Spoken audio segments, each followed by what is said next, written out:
Despite its well-earned credentials, the Quattro remained pricey, exclusive and rare. Only 11,000 were sold. What we really wanted was an affordable people's champion. Something a bit more down on the street. So, how about this? It is an original first edition Subaru Impreza WRX STI, Japanese market edition. It has a 2-litre turbocharged engine and 4-wheel drive and gold wheels. And by reputation, it is for yobbos. So what I thought I'd do is drive it from here in Nagoya to a very famous local road, the Suzuka Skyline. Very, very popular because of its winding curves with local Japanese yobbos. Okay?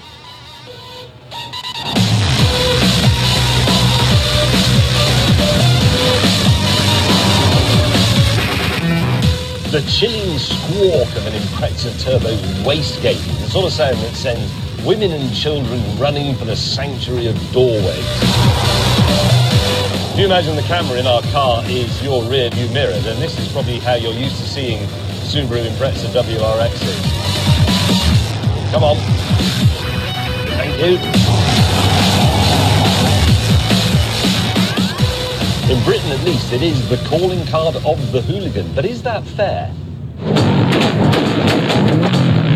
The Impreza gained its bad boy reputation burning up multiplex car parks in Essex and the like, and crowds would gather in their hundreds in the hope of catching an STI. STI stands for Subaru Technica International. And WRX, by the way, originally stood for World Rally Experimental. And like the Quattro, rallying turned the Impreza into a legend. In 1995, British motorsport company ProDrive tweaked it for the World Rally Championship, and it won. 3 years on the trot. That activity spawned this, the version you could buy in the showrooms, the WRX. And suddenly, everybody wanted to be Colin McRae. And so do I. The thing goes like an absolute bastard.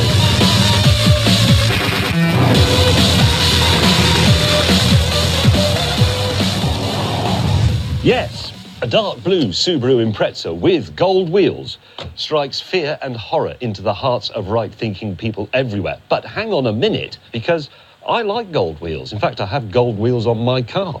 And there's something else. This car combines an intelligent and very effective 4-wheel drive system with superb engineering provenance and a first-class competition pedigree.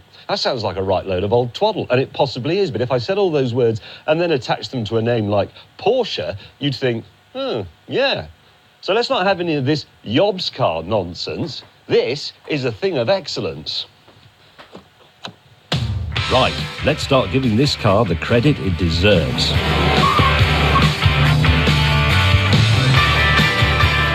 At the heart of the Scooby-Doo is a flat 4 2-litre turbocharged engine giving 280 horsepower. And this neat engine layout leaves room for a perfectly balanced 4-wheel drive system. And the advantage of symmetrical 4-wheel drive, Subaru owners will tell you, is that it will pretty much anticipate what the grip is for each wheel, rather than having to wait for a wheel to start slipping and then sorting it out. It's a largely mechanical system, and by modern standards, I suppose it's quite dated, but it does work.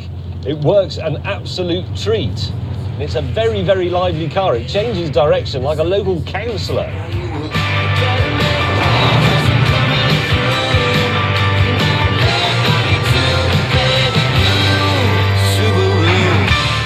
I'm not going to claim that the WRX STI was ever a cheap car, but when this one was out in 1996, it cost £17,500, and that was £5,000 less than an Escort Cosworth. And I think this is cooler. This doesn't feel like an old car. I mean, it's 20 years old, this thing.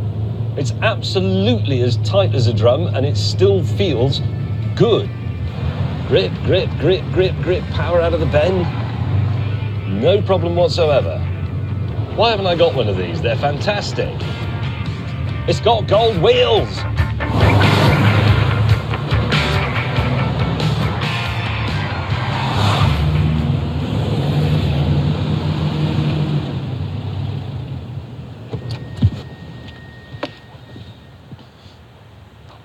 This, I think, is a deeply significant car because in the 60s and 70s, style and exclusivity were democratized by the Ford Mustang and the Capri. In the 80s, sports car performance was democratized by the hot hatch. And in the 90s, genuine competition-bred all-wheel drive systems were democratized by the likes of the Subaru Impreza. It really is genuinely a great car spoiled only by slightly dubious head furniture.